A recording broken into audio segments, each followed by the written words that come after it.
Notre hôte à nous, c'est des étudiants.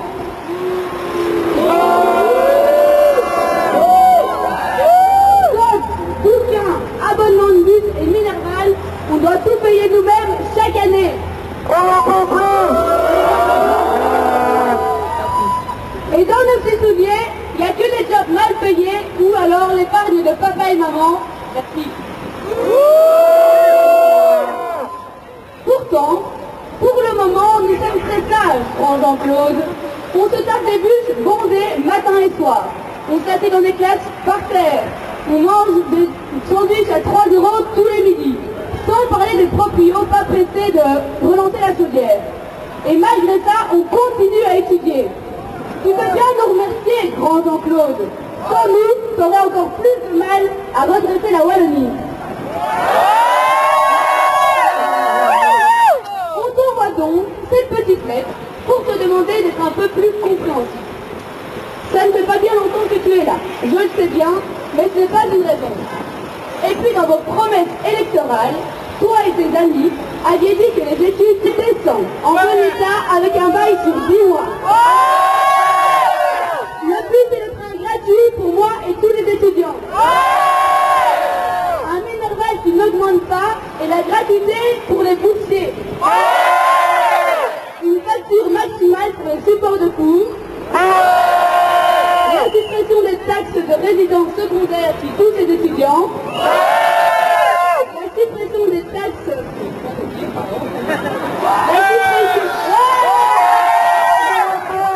La suppression des droits d'inscription complémentaires et des droits administratifs complémentaires.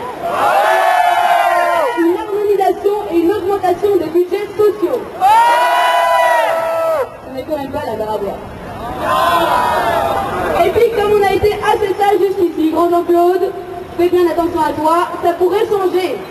Tu es prévenu, grand Jean-Claude. Si tu oublies tes belles promesses, nous serons là pour te les rappeler.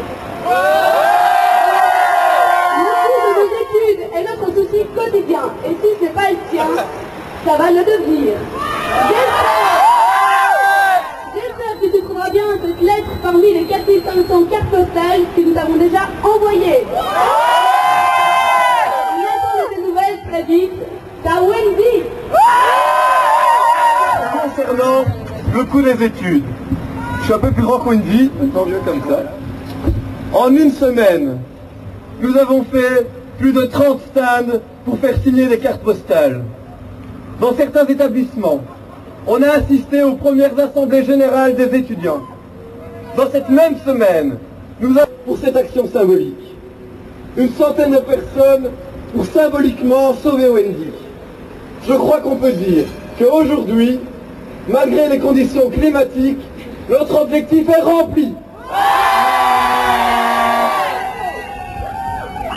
On va maintenant accompagner Wendy au cabinet du ministre.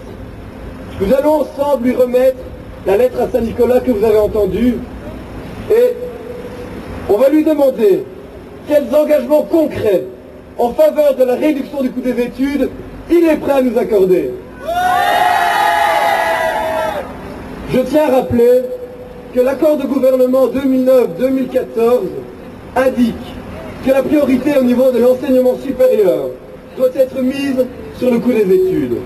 Si tel est réellement le cas, on ressortira du cabinet avec des propositions concrètes pour réduire le coût des études.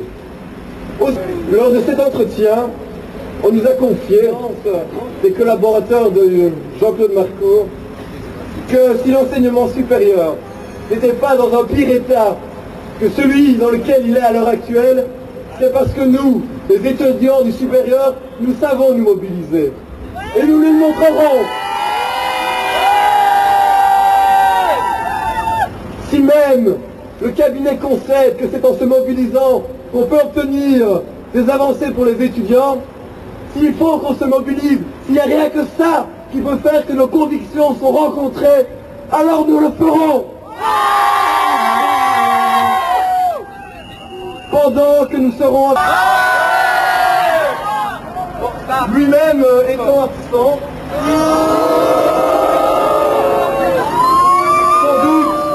sans doute en voyage pour redorer le blason de la Wallonie.